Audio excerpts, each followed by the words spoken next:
The field was soaked in orange light from the setting sun, filtered through heavy clouds that threatened to burst. The air smelled like cut grass and wet earth, one of those late spring evenings that felt like it couldn't decide between being warm or cold. Most of the guys had already hit the showers and peeled out of the parking lot, engines humming, music blaring. I lingered by the bench, unlacing my cleats with stiff fingers, stalling for no reason other than I didn't feel like going home. Practice had run long again. Coach Reed was still out there, gathering stray cones and stuffing practice vests into a mesh bag.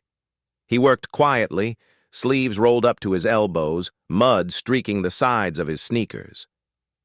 He didn't bark orders or pace like other coaches I'd had before.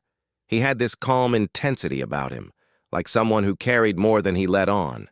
He was always respectful, always fair, but distant, in that way people are when they've learned how to stay guarded. He walked past where I sat and paused. "You good, Tyler?" I looked up, startled, like I'd forgotten someone else was here. "Yeah, just tired," he nodded. "It's coming down soon. Want a ride?" I hadn't even noticed the first drops dotting the concrete. I glanced at the sky, deepening gray, clouds swollen. My mom had the car today. Walking meant getting drenched. Sure, thanks.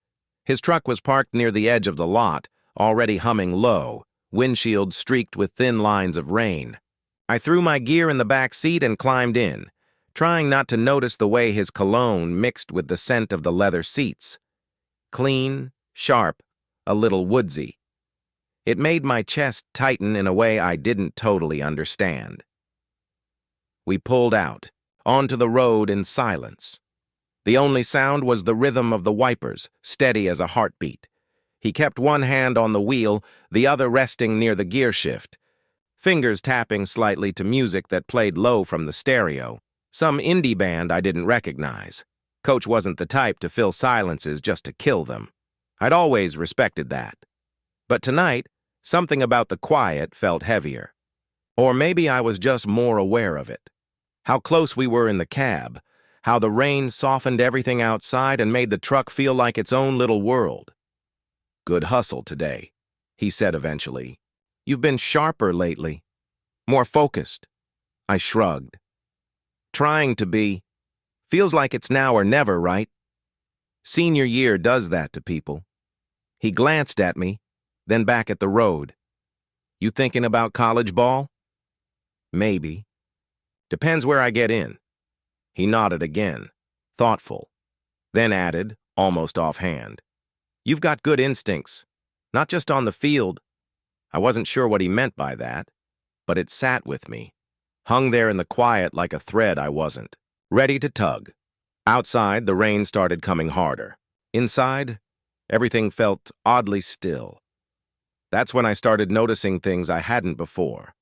How he never interrupted me when I spoke, how he actually listened, how his smile, rare as it was, reached his eyes.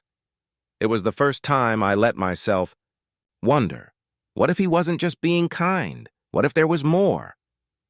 The rain drummed harder against the windshield as we pulled onto the main road, the world outside blurring into smears of headlights and water-streaked shadows. Inside the truck, it was warm, the dash lights casting a soft glow that painted Coach's face in amber and blue. His jaw was clenched just slightly as he focused on the road, one hand steady on the wheel. He wasn't in a rush. We rolled through town slower than necessary, like he didn't mind the drive. Like maybe he needed the quiet, too. "You like the National?" he asked, nodding toward the stereo. I glanced at the soft, melancholic song drifting through the speakers. I don't really know them. It's good, though. Kinda moody." He gave a low chuckle. "Yeah, moody's my brand, I guess." I smiled, surprised. That was probably the most self-deprecating thing I'd ever heard him say. We passed the gas station and the darkened high school gym. The kind of places that looked different at night. Emptier. Almost eerie. I rubbed my palms on my sweatpants, trying to calm the weird buzz in my chest. I kept catching myself watching him out of the corner of my eye. The slope of his nose, the way he absently tapped the wheel to the beat. How comfortable he looked even in silence. "You ever get bored coaching high school?" I asked, more to fill the space than anything. He raised an eyebrow. "You mean instead of playing pro?" I froze. "No, I didn't mean it like—" He smiled, the corner of his mouth twitching. "I'm messing with you. No offense taken." I laughed nervously. "Okay, good. I'm just curious." He exhaled, thoughtful. "I played a few years after college. Lower leagues, overseas. Got hurt. Coaching kind of found me after that. Wasn't the plan, but turns out I like it. Kids keep me sharp." "Kids?" I echoed, grinning. All right," he said, smirking. "Young adults." We rode in a companionable silence for a while. The rain softened to a steady drizzle, and the road curved through a patch of woods that always looked darker at night. The heater hummed low. Everything felt slow and quiet, like the world had pulled a blanket over itself. "You applying to schools yet?" he asked. I nodded. "A few. Mostly in state. I don't know. It's hard to picture it all actually happening." He glanced at me, then back at the road. "It will, whether you're ready or not." "That's what I'm afraid of," I admitted. He didn't say anything at first. Then, quietly, "You ever feel like you're living in someone else's idea of who you're supposed to be?" I turned to look at him, but his eyes stayed forward, focused on the road. "All the time," I said, before I could stop myself. It came out too fast, too honest. The tension in the cab shifted, barely noticeable, but it was there. Like the air thickened a little. Like the conversation had dipped below the surface of something neither of us had planned to touch. I didn't mean to get heavy, he said. His voice was lower now. Softer. "No, it's okay," I said. I get what you mean." He nodded slowly, then added, "It's not easy. Feeling different. Not when you're young. Not when you're still figuring out what that even means." I stared out the window, heart racing for reasons I couldn't quite name. "Different how?" He hesitated. "Doesn't really matter the details, just different." His words settled over me like fog, unclear but strangely comforting. There was something in his tone. Not just empathy, experience. I dared to ask, "Is that why you coach? To help guys like us?" He didn't answer right away, just kept driving, eyes fixed on the wet road.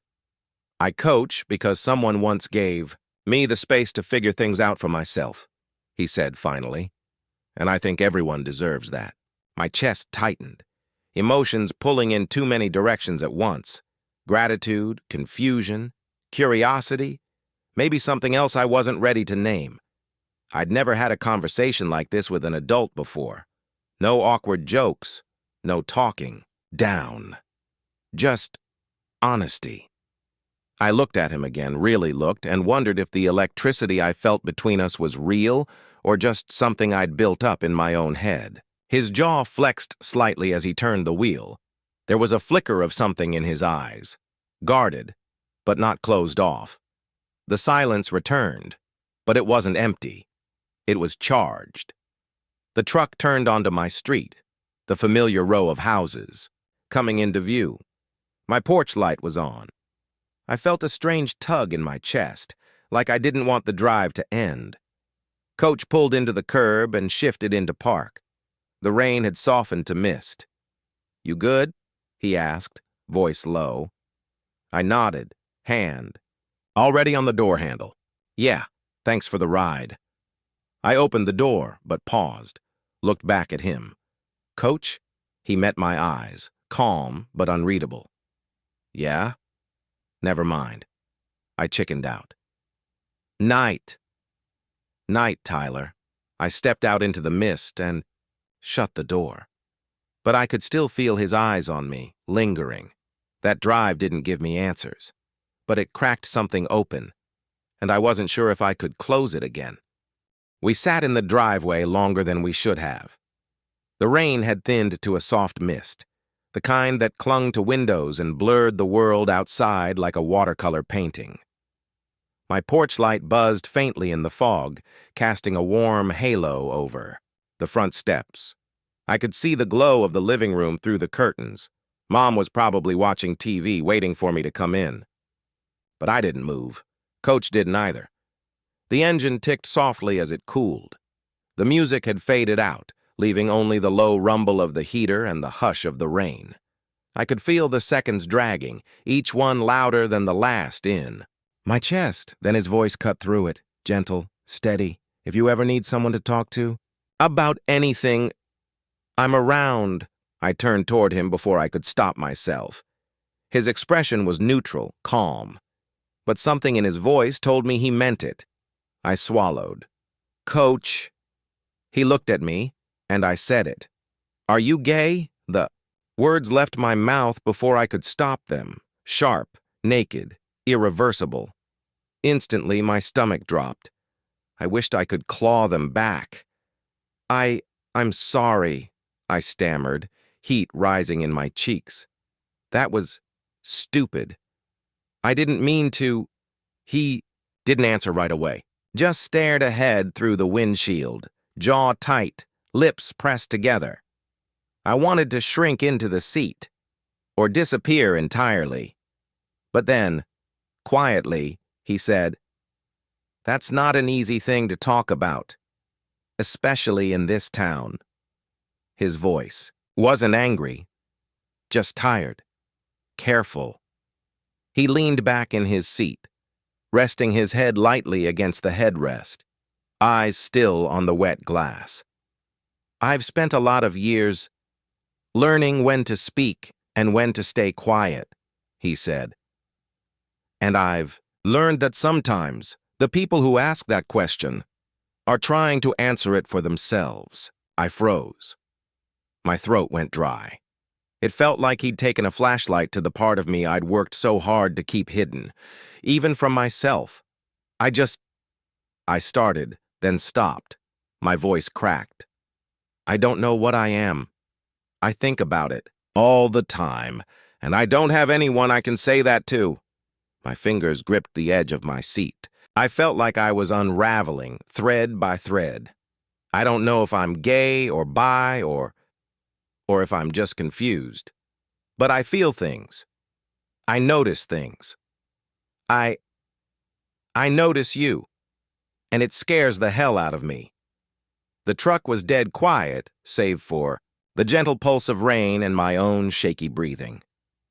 Coach turned to look at me then, his eyes soft but unreadable. You don't have to figure everything out tonight, he said, or tomorrow, or next year. But you deserve to figure it out without shame. My chest ached, from the pressure of it, from how badly I needed someone to say those exact words. He didn't reach for me. He didn't touch me. But the space between us felt charged, like a live wire humming under the surface. I'm not trying to mess with your head, Tyler, he said after a long pause. And I can't be what you might want me to be. Not now. Maybe not ever. I nodded. I didn't even know what I wanted him to be, but I knew this mattered. This moment. The honesty of it. I just needed to say something, I whispered. I'm glad you did, he replied. Another long silence. But this one felt different. Not empty. Just unfinished. I finally reached for the door handle, fingers trembling slightly. Good night, Coach. Good night, Tyler. I stepped out into the damp air, my breath fogging in the mist, and closed the door behind me. Inside the house, everything looked the same. But I wasn't. That night didn't give me clarity or closure, but it gave me something I hadn't had before. Permission. To wonder. To feel. To not have all the answers. And somewhere between that question and his silence, a spark had lit. One I couldn't ignore anymore. I couldn't sleep. The ceiling fan spun above me, casting slow-moving shadows across the walls. Outside, the rain had faded to a hush, the kind that only made the silence louder. My sheets felt too warm, my skin too alert. Every time I closed my eyes, I saw his face again, lit by the soft dash lights, eyes unreadable, but so full of something. Stared at the ceiling and replayed the drive on a loop. The way he said, "You deserve to figure it out without shame." The way he hadn't answered my question, but hadn't denied it either. It had been such a small moment, barely more than a handful of words, but it cracked something open inside me. Now everything hurt. Not the kind of hurt you could explain to someone. Just this knot in my chest that pulsed with confusion, with longing, with something like grief for the version of myself I used to be. Before tonight. My room was dark, lit only by the sliver of streetlight leaking through the blinds. I rolled onto my side, punched the pillow, and groaned into it like it could drown out my thoughts. But my brain wouldn't shut up. I kept thinking back, further back than just the drive. To the first time Coach Reed pulled me aside after practice, sophomore year. I'd missed an easy goal, and I'd expected a lecture. Instead, he just said, "You saw the angle. That's what matters. The rest comes with time." Or the time he stayed late to help me stretch out my calf after a minor strain. His touch had been professional, clinical even, but I remembered how I'd felt. A strange flutter I'd written off as nerves. Even the way he always called me Tyler, never kid or man or any of those generic names coaches throw around like candy. Like he saw me. Me. God, had I been blind this whole time? Or was I just trying? To retrofit meaning to things that weren't meant to mean anything? I felt this whirlpool of emotions pulling me under. Admiration, desire, guilt, fear. I admired him. I wanted him.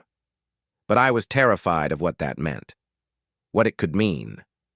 What people would say if they ever found out I was thinking this way. About him. What would he think if he knew how badly I wanted him to reach for me in that truck? I sat up abruptly, breathing fast, and reached for the notebook I usually kept under my math textbook. It was empty, just lined paper and a slightly bent cover.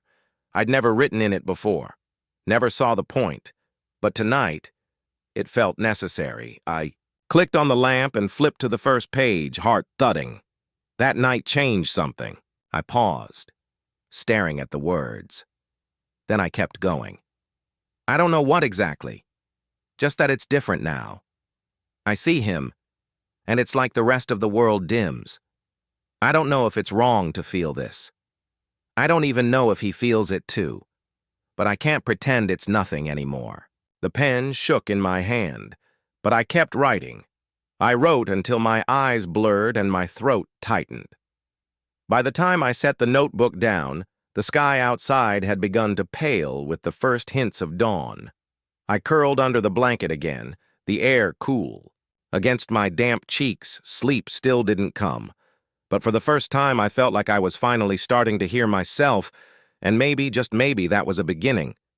The next few days were unbearable. Practice felt like a slow, painful performance. Coach Reed barely looked at me. He barked instructions like usual, but his voice never lingered near me. He kept his distance, physically, emotionally, all of it. And I felt it like a bruise, every glance that didn't happen, every word he didn't say. It was worse than anger. It was absence. And I hated that I missed him like this. Missed his quiet encouragement, the way he'd subtly correct my form, the way he'd just be there, steady and sure. Now all I felt was cold space between us. And it was my fault. I couldn't stop thinking about that night in his truck. What I said, what he didn't say. The silence had grown loud again. That Friday night, long after everyone had gone home and the house was still, I stared at my phone for over an hour before typing, "Can we talk?" I hit send before I could overthink it. The reply came 5 minutes later. "Meet me by the field. 15 minutes. I threw on a hoodie and snuck out the front. Door, heart pounding like a war drum. The air outside was sharp with the scent of wet grass and spring pollen. Everything was quiet, the streets humming with the stillness of midnight. Coach's car was parked under the edge of the stadium lights, which were off now, leaving the world bathed in silver shadows. I slipped into the passenger seat without a word. He didn't look at me right away, just sat with his hands on the steering wheel like he didn't trust them to stay still. The silence stretched, thick and fragile. Finally, I said, "I feel like I ruined something." His jaw tensed. "You didn't ruin anything."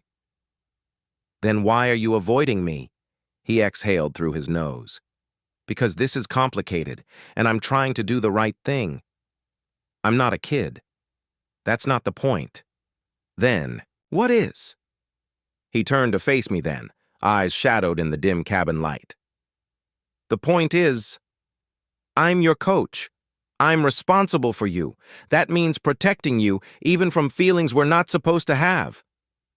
I stared at him. "So, you do feel something?" The silence that followed said more than any confession. His eyes dropped to his lap. His voice was low when he spoke again. "I'm gay, Tyler. I have been for a long time. But I've kept it quiet because in towns like this, one wrong move ruins lives. And right now, I'm scared to say the wrong thing to you." I felt something in my chest unclench, a breath I didn't know I'd been holding. "I don't want you to say the wrong thing," I whispered. "I just want you to be real with me." He looked at me again, and this time, the wall between us cracked. "There's a part of me that wants to reach for you," he admitted. "To hold on to that connection we felt in the car the other night. But I don't want this to be a shortcut for you. I don't want to be something you cling to because you're scared or confused." My throat tightened. "But what if I'm not?" His hand moved just slightly, brushing against mine where it rested on my knee. It was barely a touch, but it set me on fire. The space between us shrank. He leaned in, and so did I. We stopped just short. The moment stretched, mouths inches apart, breath mingling in the still air. Then he pulled back, slowly, reluctantly. "I want this to be your choice," he said, voice rough, "not your escape." I blinked, tears prickling at the corners of my eyes. "I don't know the difference yet." "I know," he said. "And that's why we wait." I turned away, trying to collect myself, every nerve in my body buzzing. The heat between us hadn't faded. It just sat there now, waiting, like a storm building behind a glass wall. "Was this a mistake?" I asked. "No," he said firmly. "But it's not something we rush. You need time to grow into who you are. I can't be the thing that defines that for you." I nodded, even though it hurt. I understood, even though I hated how much I did. "I just didn't want to be alone in this anymore," I said. "You're not," he replied. "Not anymore." We sat in silence for a few minutes more. No music, no movement, just breath and unsaid things. Then he drove me home again, slower than necessary. And when I got out, we didn't say goodnight. We just looked at each other like something sacred had been spoken in the quiet. Like whatever line we almost crossed hadn't disappeared, just waited. The next morning, the world felt quieter. Not empty, just still.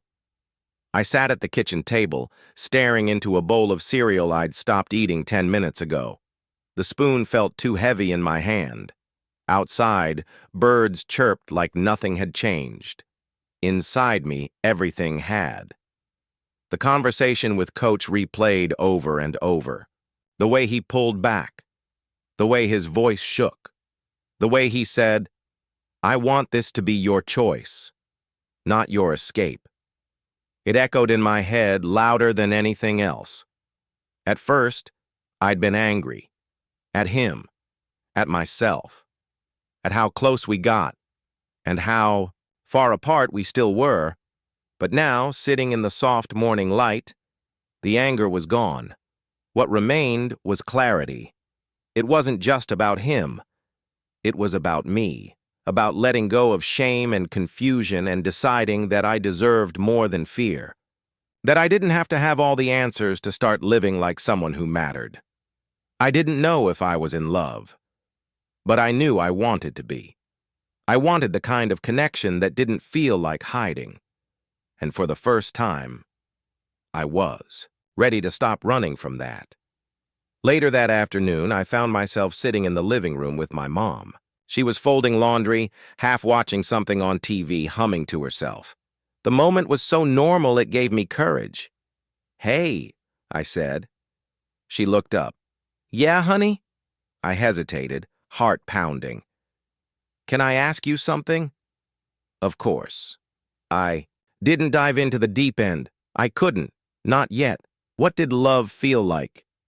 When you first knew you had it? She paused, set down a towel and leaned back a little, her brow furrowed, but not in confusion, more like reflection. "It felt scary," she said after a second, "like stepping into something I couldn't control. But it also felt warm, like finally hearing the song that had been stuck in your head your whole life." I smiled faintly. "So, not simple, huh?" She laughed gently. "Never is, but if it's real, it makes you want to be more honest with yourself and the person you love." I nodded, chewing on her words. She didn't ask why I wanted to know. Maybe she didn't need to, or maybe she already knew, in that quiet, mom-knows-everything kind of way.